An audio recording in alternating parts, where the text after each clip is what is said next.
कल्की धाम मंदिर का शिलान्यास कार्यक्रम चल रहा है और मंत्रोच्चार के साथ इस शिलान्यास कार्यक्रम का आयोजन हो रहा है और इस मंदिर की आधारशिला रखी जा रही है। आपको बता दें कि ये जो मंदिर है वो 5 एकड़ में बनकर तैयार होगा, जिसमें 5 साल का समय लगेगा। और आपको बता दें कि भगवान कल्की जो हैं वो प्रभु विष्णु का 10वां अवतार माने जाते हैं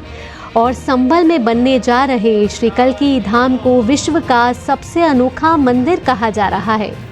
इस मंदिर में भगवान विष्णु के 10 अवतारों के लिए 10 अलग अलग गर्भगृह होंगे और इसी गर्भगृह का जो भूमि पूजन है वो प्रधानमंत्री नरेंद्र मोदी इस समय आप देख रहे हैं कि कर रहे हैं और लगातार ये तस्वीरें बयां कर रही हैं कि कैसे आस्था के साथ साथ जो इस मंदिर के साथ जो बाकी का क्षेत्र है उसका भी विकास होगा। हमने देखा कि कैसे राम मंदिर के प्राण प्रतिष्ठा के बाद अयोध्या नगरी जो है वो आस्था नगरी के साथ साथ अर्थव्यवस्था के तौर पर भी मजबूत हो रही है। और आज जो प्रधानमंत्री का उत्तर प्रदेश दौरा है वो ये दर्शा रहा है कि जब कल्की धाम मंदिर तैयार होगा उसके साथ साथ जो आसपास का क्षेत्र है उसका भी चौतरफा विकास हो। साथ ही साथ श्री कल्की धाम निर्माण ट्रस्ट के अध्यक्ष भी उनके साथ हैं जो है आचार्य प्रमोद कृष्णम जी और लगातार मंत्रोच्चार के साथ पूजा अर्चना की जा रही है, जहां प्रधानमंत्री उत्तर प्रदेश के संभल जिले में श्री कल्की धाम मंदिर की आधारशिला रख रहे हैं, वहां शिलान्यास कर रहे हैं।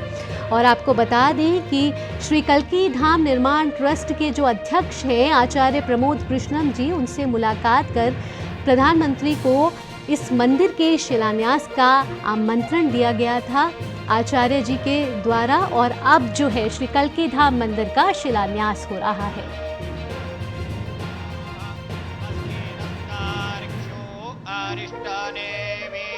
स्वस्ति नो बृहस्पतिर्दधातु कंकण बंधनान् ओम जदावदनान् दाक्षायण माधवो मां पुनातु। जानते हैं कि आज का दिन उत्तर प्रदेश के लिए, वहाँ के आर्थिक विकास के लिए बहुत ही महत्वपूर्ण दिन और हम सभी जानते हैं कि उत्तर प्रदेश को $1 ट्रिलियन की इकोनॉमी बनाने के संकल्प के साथ प्रदेश की सरकार और केंद्र सरकार यानी कि डबल इंजन की सरकार लगातार प्रतिबद्ध है और उसी दिशा में ये बहुत ही महत्वपूर्ण तस्वीरें आज का दिन। और प्रधानमंत्री आज 10 लाख करोड़ से भी ज़्यादा की 14,000 से अधिक परियोजनाओं का यहाँ पे शुभारंभ करने वाले हैं ग्राउंड ब्रेकिंग समारोह के जरिए। और बीते साल 10 से 12 फरवरी के बीच ग्लोबल इन्वेस्टर समिट का आयोजन किया गया था उत्तर प्रदेश में और उसके करीब 1 वर्ष बाद 19 से 21 फरवरी के बीच ग्राउंड ब्रेकिंग सेरेमनी 4.0 का आयोजन किया जा रहा है, जिसमें कि प्रधानमंत्री और साथ साथ उत्तर प्रदेश के मुख्यमंत्री, रक्षा मंत्री राजनाथ सिंह तमाम लोग मौजूद हैं। और इस प्रदर्शनी के जरिए भी आप समझ सकते हैं कि देश विदेश के तमाम जो प्रदर्शक हैं वो यहाँ पे इस कार्यक्रम में मौजूद हैं और आने वाले वर्षों में किस तरह से यूपी की तकदीर को बदला जाए, उत्तर प्रदेश की जो आर्थिक स्थिति है उसमें और भी 4 चांद लगाए जाएं, ये निवेशक वहाँ पे निवेश करने के लिए मौजूद हैं। और इस ग्राउंड ब्रेकिंग सेरेमनी के जरिए कहा जा रहा है कि 10,23,537 करोड़ की 14,619 परियोजनाओं का शुभारंभ होने जा रहा है। और सबसे खास बात, जैसा कि हमारे सहयोगी भी बता रहे थे, कि इन निवेश परियोजनाओं की जो शुरुआत है वो प्रदेश के पश्चिमांचल हिस्से में होगी और सबसे अधिक 52% जो निवेश परियोजनाएं हैं उसकी शुरुआत प्रदेश के पश्चिमांचल हिस्से में होगी। और इन निवेशों का जो सबसे अधिक लाभ है वो प्रदेश के सभी हिस्सों और सभी जनपदों में निवेश किया जाएगा। तो आप समझ सकते हैं कि न सिर्फ पश्चिमांचल बल्कि उत्तर प्रदेश के तमाम जो जनपद हैं, 75 के 75 जनपद, उन सभी में यहाँ की जो निवेश है उनको किया जाएगा। सबसे अधिक जो 52% निवेश है वो जो परियोजनाएं उनकी शुरुआत प्रदेश के पश्चिमांचल में होगी, पूर्वांचल में 29%, मध्यांचल में 14%, बुंदेलखंड में 5% निवेश परियोजनाओं को धरातल पर उतारा जाएगा। तो इस तरह से आप समझ सकते हैं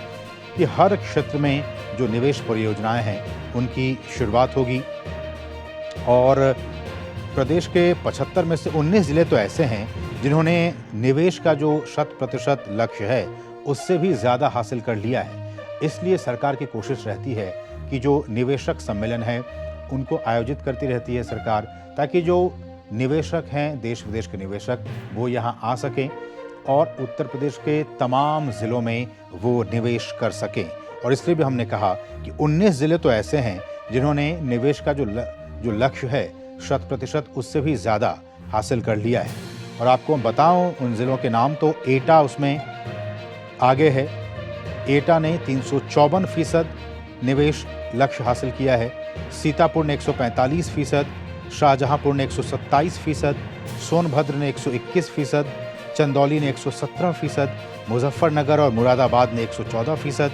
मिर्जापुर ने 113%, हरदोई ने 111%, अमेठी ने 108%, बाराबंकी ने 108%। तो इस तरह से तमाम जो ये ज़िले हैं, इन्होंने जो लक्ष्य था निवेश का उससे कहीं ज़्यादा हासिल कर लिया है। और अधिकांश जो निवेश हुए हैं उनमें 19.24% निवेश आवास में, होम में होना निर्धारित हुआ है। इसके अलावा 15% निवेश रीन्यूएबल एनर्जी में यानी कि नवीकरणीय ऊर्जा में, 13% विनिर्माण में, 10% आईटी और आईटी आधारित सेवाओं में, 7.83% लॉजिस्टिक्स और वेयर हाउसिंग में, 7.5% ऊर्जा में, 6.01% फूड प्रोसेसिंग में, 5.27% इलेक्ट्रॉनिक्स मैन्युफैक्चरिंग में, 2.96% शिक्षा में स्थापित किया जाएगा।